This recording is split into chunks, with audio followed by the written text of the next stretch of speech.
হাসরের দিন জাহান্নামকে 70,000 শিকল দিয়ে বেঁধে ফেরেশতারা নিয়ে আসবে। তখন জাহান্নাম বলবে, কোথায় গুনাহগার বান্দাগুলো, কোথায়? তাদেরকে তাড়াতাড়ি আমার পেটের ভেতর দিয়ে দাও, আমার প্রচণ্ড খিদে পেয়েছে। তখন আল্লাহ তাআলা বলবে, হে জাহান্নাম, একটু অপেক্ষা কর।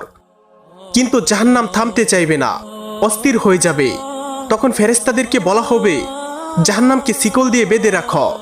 জাহান্নামের এমন করুণ অবস্থা দেখে আমাদের প্রিয় নবীজি হযরত মুহাম্মদ সাল্লাল্লাহু আলাইহি ওয়াসাল্লাম সিজদায় পড়ে যাবে এবং বলবে, হে আল্লাহ, জাহান্নামকে থামাও, আমার একটা উম্মত যেন জাহান্নামে না যায়।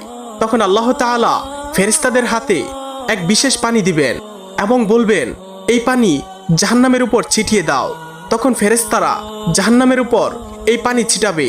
তখন জাহান্নাম শান্ত হয়ে যাবে। তখন ফেরেশতারা বলবে, হে আল্লাহ, এটা কিসের পানি?